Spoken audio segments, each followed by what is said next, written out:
अस्सलाम वालेकुम एवरीवन, कैसे हैं आप सब? ठीक ठाक हैं? आप देख रहे हैं channel who I am academy और हम सीएसएस पे वीडियो बनाए थे और सीएसएस की हम बात कर रहे थे इंटेंशनल लॉ पे, जिसके एमसीक्यूज के मुताबिक आपने वीडियो सुन ली होगी। अब इंटेंशनल लॉ में हम वीडियो बना रहे हैं, उसके क्वेश्चंस कौन कौन से हैं जो इम्पोर्टेंट है, जो आएंगे। ठीक है, जिसमें मैं ओपन कर। अच्छा, इंटेंशनल लॉ रखना आसान है, लेकिन उसे जिसको कवर करना इतना आसान नहीं है। ठीक है, आपको लगता है कि हम आसानी से करेंगे। जिस बच्चों को हिस्ट्री से प्यार है, पास्ट स्टडी से मोहब्बत है, उसे डेट्स याद रहती हैं, सब चीज़ें याद रहती हैं, तो वो इन चीज़ों को कर पाएगा। अदरवाइज ये करना इतना आसान नहीं है। एमसीक्यूज के बारे में आपको ऑलरेडी बता चुका था, राइट। अब मैं आता हूँ क्वेश्चन की तरफ। जो इंपॉर्टेंट क्वेश्चन मैं बताने लगा हूँ, उनकी आपने प्रैक्टिस करनी है घर में और याद करना है, याद कर करके। और मिनिमम 6 पेजेस का एक क्वेश्चन का आंसर आपका होना चाहिए। लिखने हैं आप लोग। इंटरनेशनल रिलेशंस का स्कोप क्या होता है और इम्पोर्टेंस इन दी ग्लोबलाइजेशन। ये इंटरनेशनल रिलेशन का मतलब क्या होता है, उसका स्कोप क्या होता है और उसकी ग्लोबलाइजेशन में क्या क्या इंपॉर्टेंस है, इसके बारे में ब्रीफली डिस्कशन होनी चाहिए। ध्यान में रखें, इस सब्जेक्ट के अंदर आपने थ्योरी को हेडिंग्स के थ्रू से एक्सप्लेन करना है। मिनिमम 12 या 13 हेडिंग्स आपकी एक क्वेश्चन के अंदर होनी चाहिए, लाजमी। अगला आयत है हमारा अगला हमारा आयत है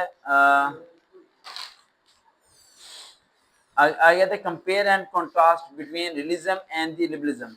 ये मैंने आपको बताया था, एक मिनट बैठो। ठीक है, ये मैंने आपको ऑलरेडी बताया था एमसीक्यूज के अंदर। मैंने बताया था ये एमसीक्यूज के अंदर आएगा। ठीक है, एमसीक्यूज के अंदर ये आ सकता है आपका। रियलिज्म एंड द लिबरलिज्म में क्या फर्क है, इसके बारे में डिफरेंशिएट जब करना है तो 10-10 हेडिंग्स होनी चाहिए इन दोनों की।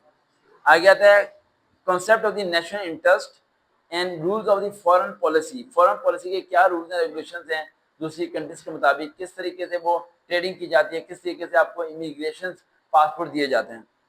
उसके बाद what is the balance of the power and discuss the its relevance in the 21st century.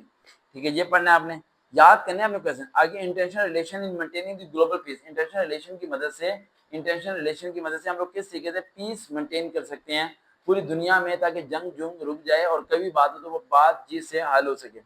उसके बाद आता है discuss the evolution and failure of the league of the, यानी इंटरनेशनल रिलेशन होने के बावजूद भी हम लोग आपस में कंट्रीज इत्तेहाद होने की वजह से फेल क्यों है, क्या रीजन है कि डिफॉल्ट आता है और सब चीजें तबाह हो जाती हैं। उसके बाद आता है आपका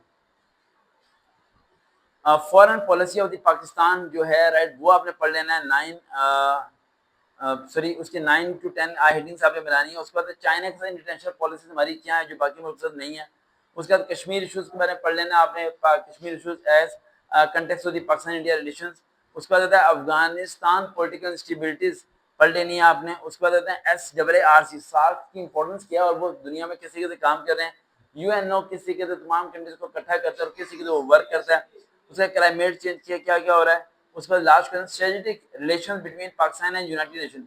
अमेरिका और पाकिस्तान के दिमाग में इंटरनेशनल फॉरेन पॉलिसीज में क्या रूल्स एंड रेगुलेशन है, किस तरीके से हम इसे मेंटेन रखते हैं। मैंने मिनिमम आपको 12 से 13 सवाल बताए हैं। इन 12-13 सवालों को आपने प्रॉपर्ली याद करना है। देन 5-5 सवाल आपने इकट्ठे 3 घंटे के अंदर सॉल्व करने की प्रैक्टिस करनी है, फिर जाके होगा, वरना ये पेपर आपका पास नहीं होगा। अगली बारी वीडियो में हम इसका और पेपर को डिस्कस करेंगे। साथ रहें, देखते हैं channel who I am academy. दोबारा मुलाकात होगी। अल्लाह हाफिज़।